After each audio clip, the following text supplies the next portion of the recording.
عن عثمان بن عفان رضی اللہ تعالی عنہ قال قال رسول اللہ صلی اللہ علیہ وسلم خیرکم من تعلم القرآن وعلمہ، تم میں سے بہترین لوگ وہ ہیں جو قرآن سیکھیں اور سکھائیں۔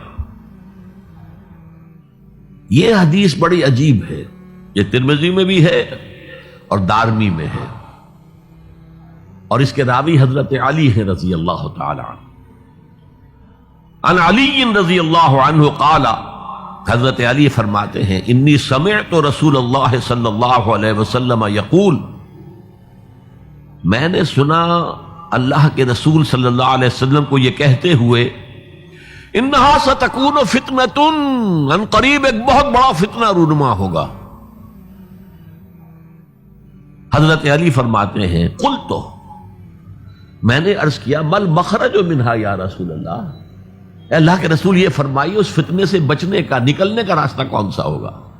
جیسے آپ بڑے بڑے حالوں میں دیکھتے ہیں ایگزٹ، عرب ممالک میں لکھا ہوتا ہے مخرج، اگر کہیں آگ لگ جائے، کہیں دھواں بڑھ جائے تو نکلو، ان لال جو روشنیاں ہیں ان کے اندر جو نیچے دروازے ہیں ان کی طرف جاؤ، یہ مخرج ہے جان بچانے کے لیے۔ یہاں ایک لحظہ توقف کر کے ہمارا اور صحابہ کا جو فرق ہے اس کو نوٹ کر لیجئے۔ اگر ہم ہوتے تو کیا پوچھتے؟ حضور یہ فتنہ کب آئے گا، کدھر سے آئے گا، کیوں آئے گا، کیا ہوگا؟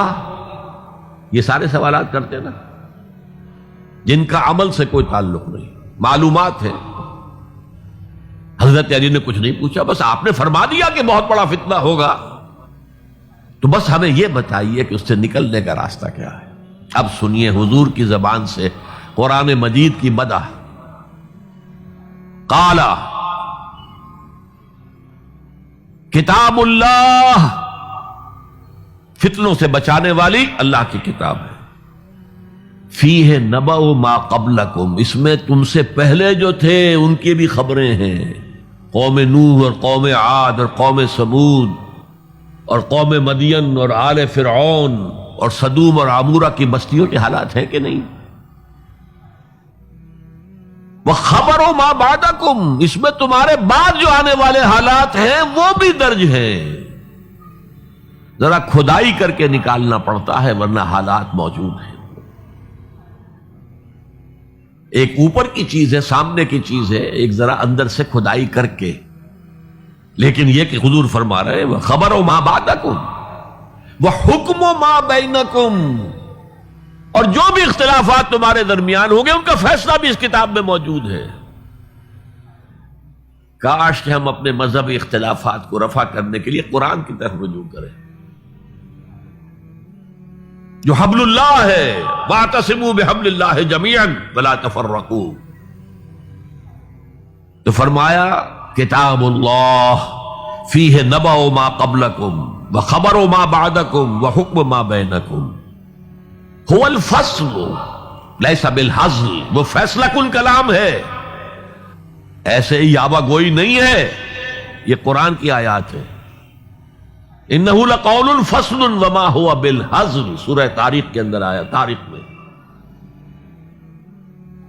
هو الفصل لیس بالحزل من ترکہ من جبار قسمہ اللہ، اگر کوئی جبار شخص اپنی سرکشی میں اس قرآن کو ترک کر دے گا اللہ اسے پیس کر رکھ دے گا۔ وَمَنِ ابْتَغَى الْهُدَى فِي غَيْرِهِ أَضَلَّهُ اللَّهُ، اور جو کوئی ہدایت حاصل کرنا چاہے گا قرآن کے سوا کسی اور چیز سے، اللہ اسے لازماً گمراہ کرے گا۔ کتاب ہدایت تو یہ ہے، وَهُوَ حَبْلُ اللَّهِ الْمَتِينُ، اور یہی تو ہے اللہ کی مضبوط رسی، جو قرآن میں کہا گیا وَاعْتَصِمُوا بِحَبْلِ اللَّهِ جَمِيعًا۔ میں نے ایک موقع پر اس آیت کا استہزاء کرتے ہوئے سنا تھا پاکستان کے شہر لاہور میں، جب 1973 یا 74 میں عالم اسلام کی سمٹ کانفرنس ہوئی تھی لاہور میں، تو یہ آیت وَاعْتَصِمُوا بِحَبْلِ اللَّهِ ہر ٹیکسی کے اوپر، ہر رکشہ کے پیچھے لکھی ہوئی ہوتی تھی، اور وہ اس کے بینر لگے ہوئے تھے۔ تو میری کوئی کتاب ایک پریس میں تھی، میں اس کے لیے جلدی کے لیے کہنے کے لیے کہ جلدی شائع کرو، وہاں گیا تو وہاں ایک صاحب تھے آزاد کشمیر کے محکمہ اطلاعات کے بہت بڑے افسر، اور وہ کہہ رہے تھے کیا محمل کلام ہے، کہاں ہے وہ رسی، کس کو پکڑے؟ انا للہ و انا الیہ راجعون۔ حضور فرما رہے ہیں ہو حبل اللہ المتین، یہ ہے رسی اللہ کی۔